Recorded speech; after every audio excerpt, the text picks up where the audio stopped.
kamu kan udah kuliah, udah S2, kok jadi ibu rumah tangga sebenarnya? Ngapain dandan, ngapain diet, kan udah laku juga. Wah, jadi ibu rumah tangga tuh bukan hanya tapi hebat.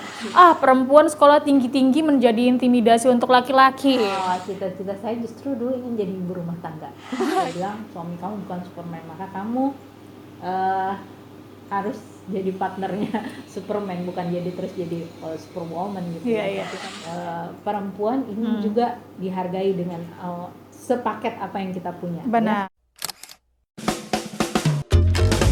Hai teman perempuan, ini dia KTP, kisah tentang perempuan. Yuk sini, duduk dulu. Oke, selamat datang di KTP, kisah tentang perempuan. Yuk sini, duduk dulu. Nah, setiap episodenya KTP itu menghadirkan teman-teman perempuan yang berbeda-beda, dengan kisahnya juga yang berbeda-beda. Dan hari ini spesial, aku sudah ditemani oleh dosen aku waktu kuliah dulu ya, ada Ibu Novaria Maulida. Apa kabar Ibu Nova? Alhamdulillah baik Ece. Baik. Semoga Ece juga sehat ya. Sehat di tengah pandemi kayak gini, kesehatan tuh paling penting kayaknya ya, Bu ya. Benar. Apa kabar Ibu dan juga masih ngajar pastinya? Alhamdulillah kabarnya baik ya. Juga pasti kita semua berharap pandemi ini cepat berakhir dan beraktivitas seperti semula ya saya. Sekarang sih sedang tugas belajar, jadi cuti dulu mengajarnya mungkin sampai 3 tahun ke depan. Karena sedang melanjutkan kuliah studi doktoral. Studi doktoral, udah ngambil S3 aja nih Ibu Nova ya. Karena harus improvement terus ya, sebagai tenaga pendidik memang punya kewajiban untuk meningkatkan kapasitas kependidikan. Karena Ibu Nova sudah ada di sini dan ini menjadi, kalau di KTP itu kan jadinya teman perempuan, Bu. Ece mau Ibu hari ini sebagai Novaria Maulina, bukan dosen Ece dulu gitu ya.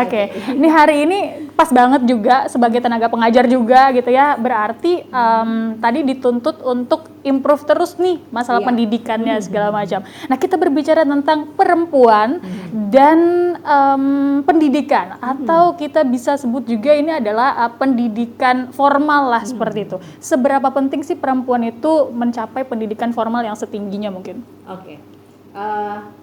Sebelumnya sebenarnya karena ini pas banget ya momennya, karena ada International Women Day, terus kita juga biasanya bulan April ya, kalau di Indonesia ada Hari Kartini gitu yang biasanya banyak kemudian muncul suara-suara yang lebih mengedepankan perempuan lah ya, seperti dianggap harinya perempuan. Sebelum ke situ sebenarnya saya ingin berbagi sama Ece bahwa especially tentang pendidikan ya Ece ya. Kadang itu sebenarnya banyak keadaan yang kita alami sebagai perempuan itu justru yang melemahkan perempuan itu adalah sesama perempuan itu sendiri kan ya. Terbalik dengan yang disebutkan woman empowering woman gitu ya. Dengan maksudnya melemahkan di sini adalah mungkin momen itu dianggap sebagai bukan momen yang bahwa disengaja gitu ya. Tapi kadang banyak kan celetukan, misalnya nih, ngapain sekolah tinggi-tinggi, kan nanti jadi ibu rumah tangga juga. Ngapain sekolah tinggi-tinggi, nanti ngurusin dapur juga. Atau misalnya kamu kok sayang banget sih kuliah tinggi-tinggi, akhirnya jadi ibu rumah tangga juga, padahal kan udah kuliah. Atau bahkan misalnya nih, kamu kan udah kuliah, udah S2, kok jadi ibu rumah tangga. Sebenarnya kata-kata yang diucapkan itu tanpa sengaja kita justru akan melabel perempuan lain ya gitu. Yang ngomong itu kebanyakan mereka, perempuan juga berarti. Justru yang bicara itu kan justru kebanyakan perempuan juga gitu ya. Atau misalnya ada lagi nih yang sering banget ya saya temui nih, misalnya ngapain dandan, ngapain diet, kan udah laku juga. Wah, itu menurut saya mungkin dianggap sebagai hal yang sepele ya, tapi itu justru melemahkan perempuan gitu kalau kita mau lihat dalam sudut pandang yang lebih luas sebagai sesama perempuan gitu ya. Seolah-olah perempuan hanya barang dagangan yang kalau misalnya udah laku terus nggak usah dandan, nggak usah diet, nggak boleh sehat, atau Stop sampai di situ, goalsnya sudah sampai di situ, sampai jadi milik orang, udah seperti itu aja. Kalau misalnya udah laku terus nggak boleh sekolah, misalnya nggak boleh meningkatkan kemampuan, misalnya passionnya masak terus mau ikut kursus masak, atau passionnya make up terus nggak boleh ikut pendidikan informal misalnya, atau ikut kursus, atau bikin mua-mua gitu ya, untuk khusus untuk MUA misalnya gitu. Atau juga nih kadang juga sering kita temui kan yang kamu sudah sekolah tinggi-tinggi kok jadi ibu rumah tangga aja, seperti yang saya bilang tadi. Padahal sekarang ibu rumah tangga itu luar biasa loh, banyak mom trainer yang lahir dari pekerjaan mereka mengurus rumah tangga gitu kan. Dan ternyata profesi menjadi ibu rumah tangga itu adalah profesi yang sulit sekali. Luar biasa. Karena Ece belum pernah merasakan sih Bu. Karena kebayang gak sih menghasilkan satu orang cerdas yang menjadi pemimpin di masa depan misalnya, atau gimana sih membentuk manusia yang cerdas, terus akal budinya baik, agamanya baik, nilai agamanya terjaga dan lain sebagainya. Itu sulit ya. Dan itu tuh pekerjaan itu atau peran itu biasanya kan diambil oleh perempuan, oleh ibu ya, oleh perempuan gitu. Jadi ibu rumah tangga tuh bukan hanya tapi hebat sebenarnya gitu ya. Oke, tapi kembali lagi nih tadi Bu, seberapa penting sebenarnya perempuan itu memiliki pendidikan formal? Ya.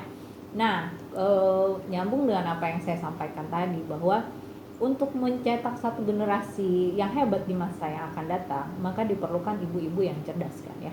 Ibu-ibu yang cerdas adalah tentu yang salah satunya adalah mereka yang punya pendidikan yang baik gitu ya, pendidikan yang tinggi. Jadi sebenarnya ketika seorang perempuan punya pendidikan tinggi dan apapun peran yang mereka jalankan itu kan menjadi sebuah pilihan. Tapi pendidikan itu adalah jadi modal buat kita sebagai perempuan, mau jadi apapun ya, mau jadi ibu pekerja, mau jadi ibu rumah tangga, mau jadi perempuan yang independen misalnya ya, mau ya segala apapun pekerjaan kita, kalau kita punya pendidikan yang baik itu sudah jadi satu modal buat kita. Oke, itu adalah modal, salah satu modal lah yang dimiliki oleh perempuan itu. Tapi kadang Bu, jadi permasalahan lagi nih ketika disampaikan bahwa perempuan sekolah tinggi-tinggi menjadi intimidasi untuk laki-laki. Nah, gimana tuh Bu? Nah, itu sebenarnya ya juga banyak sekali ya stigma yang seperti itu. Jangan sekolah tinggi-tinggi, nanti sekolah yang terlalu tinggi nanti misalnya nih kalau belum bersuami, nanti nggak ada yang berani ngedeketin loh. Cowoknya minder katanya gitu. Cowoknya minder katanya. Atau misalnya kalau yang sudah berumah tangga misalnya, jangan sekolah tinggi-tinggi deh, cukup yang sudah ada aja, karena nanti jadi malah merasa lebih dominan daripada suami. Atau misalnya jangan punya jabatan yang tinggi-tinggi lah, atau penghasilan yang lebih tinggi lah dari merasa suami. Tersaingi. Nanti suaminya merasa didominasi gitu ya, merasa harga dirinya misalnya terinjak-injak ya Bu. Turun karena misalnya penghasilan atau jabatan istrinya lebih tinggi. Kalau saya sendiri sih ya memaknainya bahwa karena manusia itu kan bertumbuh ya, manusia itu bertumbuh. Dan kita sebagai manusia tentu ingin bertumbuhnya ke arah yang lebih baik dong ya Cek ya. Masa kita ingin bertumbuh ke arah yang lebih turun gitu ya. Kalau kita ingin melangkah tuh pasti ingin melangkah maju gitu. Jadi menurut saya sih itu adalah bagaimana cara kita membawa diri kita. Artinya begini, kalau dalam situasi rumah tangga, pengalaman saya sebagai ibu rumah tangga, sebagai perempuan ya yang sudah bersuami, dan bukan kebetulan sih, memang kami dalam profesi yang sama gitu ya, saya dan suami saya sama-sama seorang pengajar. Tapi sebenarnya suami saya nggak pernah juga memberikan batasan bahwa kamu nggak boleh, misalnya nih, kamu nggak boleh S3 duluan ya daripada aku. Kamu misalnya harus, kalau misalnya kita S3 sama-sama, aku harus lulus duluan ya daripada kamu ya. Jadi kayak kejar-kejaran gitu, lomba gitu ya. Sebenarnya sih kalau menurut saya ya, kalau kita sudah kalau dalam rumah tangga nih ya, kalau dalam rumah tangga, menurut saya pasangan itu ya adalah partner kita untuk menjalani kehidupan rumah tangga ini. Berbagi peran itu wajib gitu. Jadi sebenarnya urusan dapur, urusan kasur tuh bukan urusan perempuan aja, itu juga urusan laki-laki gitu ya. Ada perannya di situ. Iya, urusan pendidikan anak itu juga ada peran ayah di sana gitu ya. Atau misalnya urusan meningkatkan kemampuan ekonomi, itu juga tidak ada salahnya kalau perempuan juga diberi peran untuk bisa turut membantu peningkatan ekonomi keluarga selama itu disepakati. Disepakati berdua. Atau misalnya Ece belum menikah gitu ya, kemudian wah mau improve lagi pendidikannya tapi takut nih kan belum menikah. Ya justru sebenarnya sebelum menikah, kalau saya ya berpikiran sebelum menikah tentu kita tidak ada salahnya untuk meningkatkan kapasitas diri semaksimal mungkin gitu ya, berkontribusi dengan lingkungan kita semaksimal yang kita bisa, termasuk yang Ece lakukan sekarang dengan channel ini kan. Benar ya, sekali. Jadi nggak ada salah kita berkontribusi sebaik-baiknya, bukannya sebaik-baik manusia itu adalah yang memberi manfaat kepada orang lain gitu. Benar. Jadi kalau misalnya ada Ece ketemu laki-laki yang berpikiran kayak gitu, maka yang salah bukan Ece, tapi laki-lakinya gitu. Berarti maka carilah laki-laki yang punya pandangan yang luas, visinya sama, yang memandang bahwa perempuan itu adalah partner, adalah partner. Bukan yang memang harus selalu berada di bawah ataupun posisinya mungkin lebih rendah daripada lelaki itu dan segala macam gitu ya. Walaupun secara fisik, secara kodrat, dan sebagai umat beragama kita tentu meyakini bahwa laki-laki dan perempuan itu berbeda, punya peran yang berbeda. Itu kan kita diajarkannya oleh budaya, oleh agama kita, dan itu kita yakini gitu. Namun sebenarnya adalah hanya perlu kita sebagai perempuan untuk memperjuangkan, memberdayakan diri dan mengambil peran yang memang bisa kita lakukan gitu ya. Contohnya misalnya kalau dalam pendidikan tidak ada salahnya kan menjadi perempuan yang cerdas, perempuan yang cerdas dan bermanfaat. Karena perempuan yang cerdas itu akan melahirkan generasi-generasi yang cerdas juga pastinya gitu ya. Kalau dari sudut pandang laki-laki kita lihat, aku tidak mau punya istri yang cerdas, benar banget, punya istri yang pintar, punya istri yang mampu menghasilkan generasi-generasi yang baik untuk masa depan, penerus keluarga, menjadi kebanggaan keluarga gitu ya. Apa tidak mau yang seperti itu? Ya tentu mau dong. Nah makanya jadi jangan takut dan jangan insecure ya. Bahasa sekarang tuh insecure gitu ya Bu ya. Tinggal kita sebagai perempuan tentu juga harus pandai menempatkan diri menempatkan diri dalam artian kita masih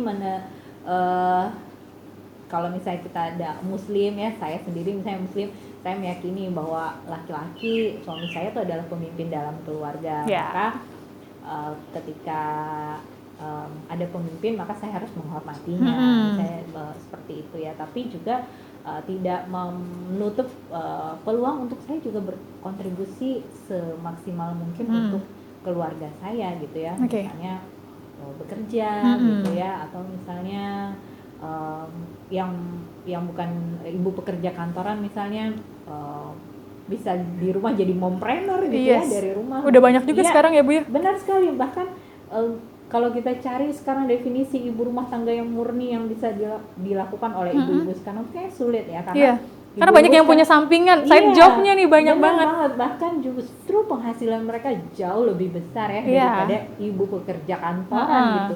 Mereka dengan handphone kita bisa memberdayakan diri. Dan lebih santai kayaknya kerjaannya. Dan bukan hanya tentang menghasilkan uang ya. Banyak sebenarnya kita bisa lakukan. Misalnya aktif di organisasi nirlaba, misalnya ya, organisasi yang tempat kita bisa memberdayakan diri gitu, membantu orang lain, tapi tidak meninggalkan pekerjaan utama, misalnya mengurus sebagai rumah tangga. perempuan dan ibu rumah tangga itu. Jadi artinya kita di sini tuh sebagai perempuan ya, kita sebagai perempuan itu bukan menjadi intimidasi untuk laki-laki dan bukan berusaha untuk menyaingi juga. Kalian jangan merasa tersaingi juga gitu ya. Karena percayalah bahwa ketika perempuan mungkin memiliki ilmu yang tinggi, dia juga akan bisa menempatkan diri dan semakin tinggi ilmu kan sebenarnya mereka juga akan semakin cerdas tuh gimana semakin gitu. Wise, semakin besar bijak sudut pandangnya. Yep. Jadi kalau misalnya Ece masih ketemu laki-laki yang kayak gitu, apa Bu? Harus kita jawab Bu? Diajak duduk aja. Duduk dulu ya. Iya duduk dulu. Kita ngobrol gitu ya. Iya. Kita ngobrol biar mindsetnya sama. Oke. Tapi nih Bu, kalau kita berbicara tentang misalnya perempuan, kita sepakat mungkin ya Bu ya, bahwa perempuan itu multitasking. Yes. Ya kan, bisa melakukan apapun dalam satu waktu. Mungkin itulah perbedaan karena otak perempuan dan otak laki-laki memang berbeda. Nah, kemultitaskingan kita itu tentunya pertama tidak dimiliki oleh laki-laki. Kedua, ketika kita mungkin mau melakukan A, B, dan C, tapi pasti ada yang dalam tanda kutip dikorbankan lah, seperti itu. Nah, resiko apa nih Bu ketika mungkin kita memilih untuk mengenyam pendidikan yang lebih tinggi lah sebagai seorang perempuan, tapi kan ada resiko di balik itu. Apakah resiko, banyak yang mengatakan kan resikonya adalah keluarganya nanti gimana, jaga membagi waktu bersama dengan anaknya gimana tuh Bu? Ya, sebenarnya kalau menurut saya itu kalau pengalaman saya pribadi ya, kita hanya perlu menentukan skala prioritas. Oke. Karena yang namanya waktu 24 jam itu nggak akan cukup. Tapi kalau kita punya prioritas, maka kita akan bisa memanage dengan baik kan ya. Saya prioritasnya ini dan ini dan ini. Dan masalah yang dikorbankan tadi, nah itu kembali lagi kita mau berbagi peran nggak sama orang lain. Ya gitu. Terus, si partner ini berarti ya? Ya, makanya saya bilang pasangan itu adalah partner gitu ya. Jadi bukan tentang siapa yang lebih dominan atau enggak gitu ya. Atau misalnya kalau urusan mendidik anak tuh adalah urusan ibu. Kalau urusan nyari duit tuh urusan ayah gitu ya. Karena bikin anak itu kan berdua ya. Maka mengasuhnya dan membesarkannya dan mendidiknya pun ya harusnya selayaknya berdua. Tanggung jawabnya juga berdua. Jadi tinggal membagi peran. Kalau pengalaman saya tinggal kita membagi peran saja gitu. Coba diberikan peran yang lebih besar untuk ayah juga ikut turut mendidik anak-anak.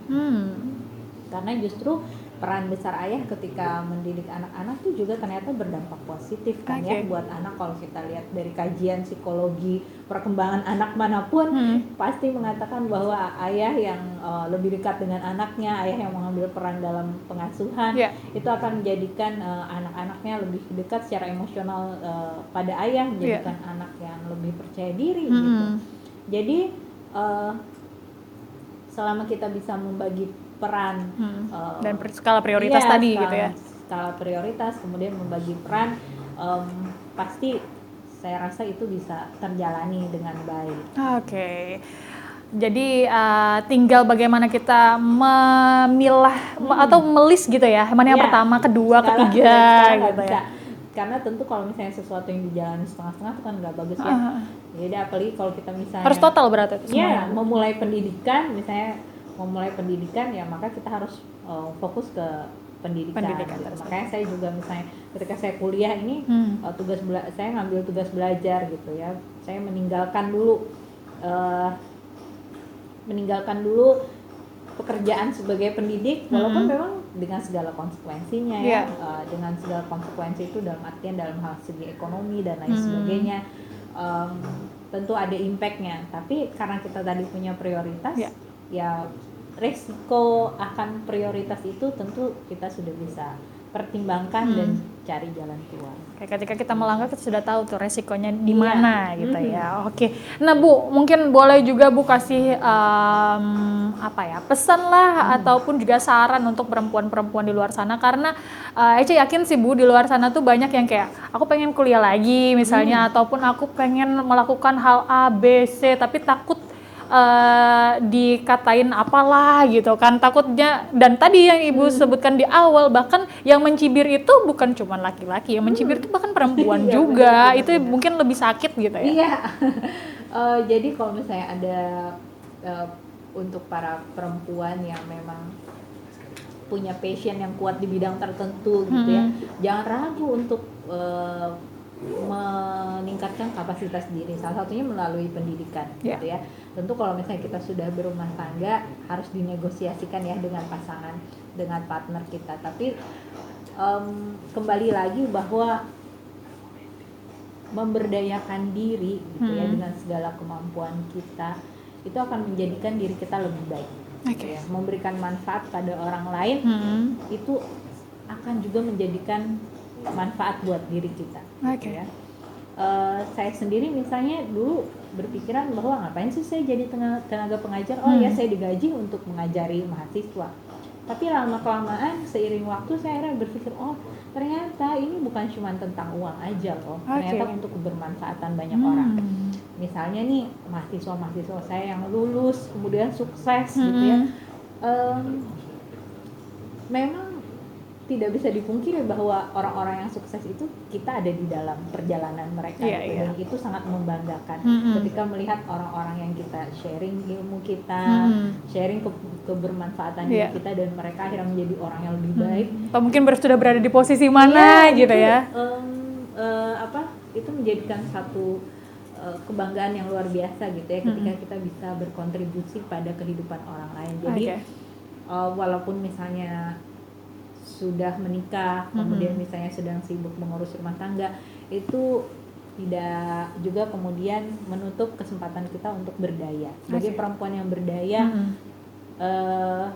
meningkatkan kapasitas diri dengan apa yang kita bisa, gitu, apa yang kita mampu.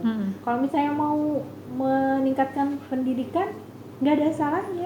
Ya, pendidikan juga nggak kenal usia, nggak kenal gender, mau laki-laki, mau perempuan, mau ibu rumah tangga, mau ibu pekerja, mau sudah menikah atau tidak, selama kita punya keinginan untuk belajar, baik secara formal maupun informal ya, apalagi sekarang nih zaman pandemi, wah banyak banget kesempatan belajar dibuka ya, banyak kelas online gratis yang disediakan, yang akhirnya kita sambil masak aja sekarang bisa belajar, atau sambil ngomong anak di rumah bisa belajar. Belajar di mana aja? Belajar di mana aja seperti yang tadi di depan kita bahas ya, bahwa belajar sekarang bisa di mana aja. Justru ini jadi kesempatan buat para perempuan meningkatkan kapasitas diri kita gitu ya. Jadi semangat terus buat buat harus perempuan. Semangat terus. Kalau dulu pendidikan aduh nggak bisa karena kan harus ke kampus, harus jam segini, padahal saya punya kesibukan yang lain. Wah, sekarang kita bisa ikut berbagai macam kelas online, webinar online yang ilmunya bisa kita serap sebanyak-banyaknya, tapi tanpa terkungkung waktu, terkungkung ruang gitu kan ya. Tergantung kitanya aja lagi nih untuk mau membuka diri enggak, meningkatkan kapasitas niat kita. Dan juga kemauannya lah tadi gitu ya. Oke. Tapi by the way Ibu Nova cita-citanya dari dulu emang jadi tenaga pengajar atau apa nih Bu? Cita-cita saya justru dulu ingin jadi ibu rumah tangga. Ya? Jadi ibu rumah tangga yang seperti apa nih? Sesimpel ibu rumah tangga yang di rumah aja atau gimana? Iya, ibu rumah tangga yang di rumah aja, yang nganter anak sekolah gitu ya, pulang. Wah, dulu cita-cita saya loh sebatas itu. Tapi ternyata sampai suatu ketika dosen saya dulu bilang, waktu saya udah mau lulus, dosen pembimbing skripsi saya bilang, dia bilang, Nova kamu kalau lulus mau jadi apapun, tapi kamu harus berdaya sebagai perempuan. Jadi dosen pembimbing skripsi saya itu laki-laki loh, bukan perempuan gitu ya. Tapi dia sangat menyemangati bahwa dia bilang, jangan menganggap laki-laki itu Superman. Your future husband, dia bilang nanti suami kamu di masa depan bisa mati duluan, bisa tiba-tiba sakit, ya. Yang kemudian kalau kamu nggak bisa apa-apa, dalam tanda kutip nggak bisa apa-apa nih, artinya kita nggak punya kerjaan, nggak memberdayakan diri untuk nggak mengimprove lah gitu ya, memenuhi kebutuhan keluarga gitu, kita akan jadi stuck kan gitu ya. Dia bilang suami kamu bukan Superman, maka kamu harus jadi partnernya Superman, bukan jadi terus jadi Superwoman gitu tapi kamu juga harus jadi partner gitu yang nanti bisa menopang keluarga gitu. Akhirnya setelah itu saya berubah cita-cita. Saya berubah cita-cita mau jadi praktisi PR. Terus kemudian kerja jadi praktis CPR, dan kemudian akhirnya ibu saya dengan memaksa, dengan sangat memaksa menyuruh saya untuk ikut daftar jadi dosen gitu ya. Dulu saya nggak suka karena bukan passion saya gitu. Tapi akhirnya dijalani. Tadi kembali ke cerita saya tadi, bahwa ternyata dulu saran ibu saya tuh luar biasa hikmahnya, bahwa sekarang saya ternyata bisa ikut andil di negara ini gitu ya, untuk bisa membentuk generasi-generasi yang insya Allah baik di masa yang akan datang. Jadi berdaya lah begitu ya, untuk atau bermanfaat untuk orang lainnya juga gitu ya. Dan akhirnya Ibu Nova sekarang mungkin boleh kita katakan sukses juga gitu ya. Nah mungkin singkat saja Ibu, ketika kita bilang mungkin kayak gimana ya, jatuhnya kita kayak agak membandingkan jadinya lah. Misalnya cowok sukses itu banyak sekali yang pengen dekat, atau enggak banyak sekali yang bertepuk tangan untuk mereka gitu kan. Tapi ketika cewek yang sukses ini nih jadi kayak banyak sekali juga, tapi yang nggak suka yang banyak sekali. Gimana tuh Bu? Itu bukan salah perempuannya juga kali ya, salah mindset laki-lakinya dong. Salah mindset yang melihat itu gitu ya? Salah mindsetnya gitu ya. Justru itu kan yang diperjuangkan.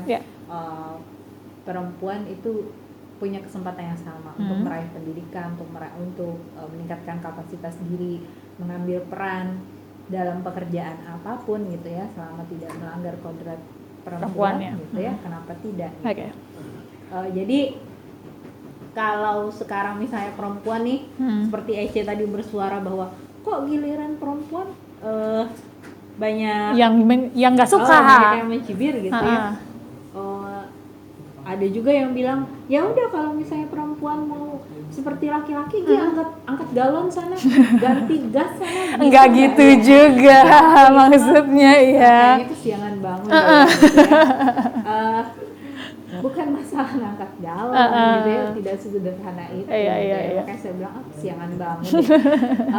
Justru sebenarnya yang diinginkan perempuan adalah punya kesempatan yang sama, ya, tanpa melanggar kodrat.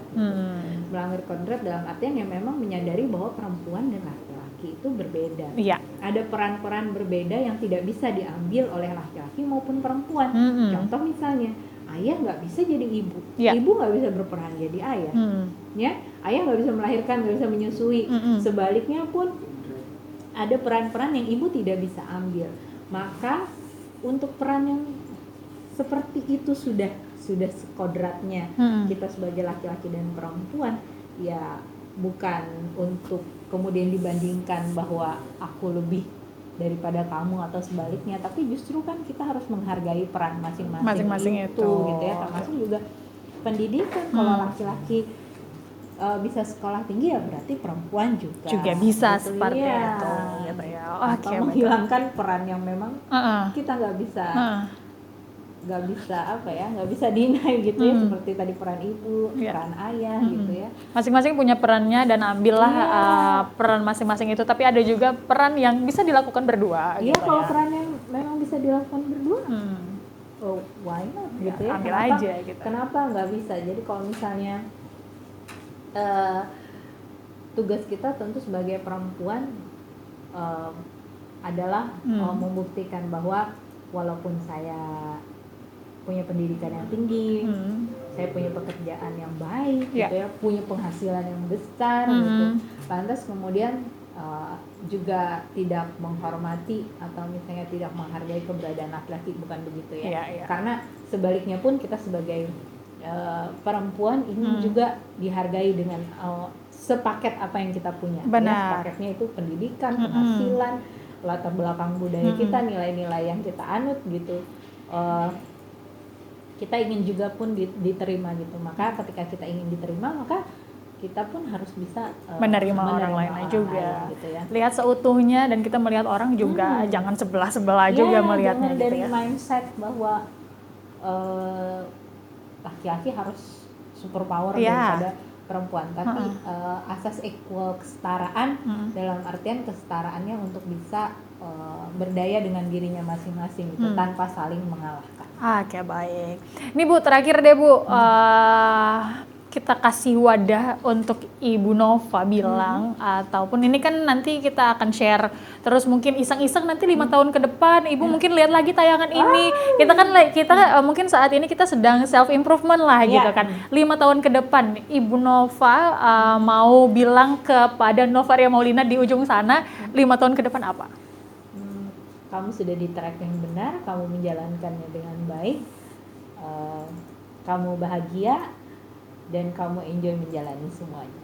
Oke. Semuanya adalah kebahagiaan yang disampaikan ya. Dan itu pastinya pengharapan lah ya ke depannya seperti itu. Oke, terima kasih Bu Nova sudah berdiskusi, berbagi kisah lah ya di sini, karena itu menjadi momok juga sih kayaknya ya Bu ya. Agak awam untuk diperbincangkan ya, tapi itu terjadi gitu kan. Benar. Gitu ya. Entahlah, mungkin itu apakah cuma terjadi di Indonesia aja ya karena kultur kita seperti itu ya? Bisa jadi. Tapi juga sebenarnya banyak sih. Nggak kultur adalah salah satu yang mempengaruhi ya, tapi juga tidak hanya di Indonesia. Oke. Jadi ada juga di lain-lainnya gitu ya. Oke. Sukses terus Ibu Nova dan juga semoga cepat selesai doktoralnya. Amin. Dan nanti kita akan ketemu dan mungkin Ece juga akan menambah lagi mungkin. Yes. Semangat terus dan semangat terus juga buat teman-teman perempuan di luar sana dengan kisahnya apapun itu gitu ya. Dan kita masih punya banyak lagi kisah-kisah tentang perempuan lainnya di KTP Kisah Tentang Perempuan. Yuk sini. Duduk dulu.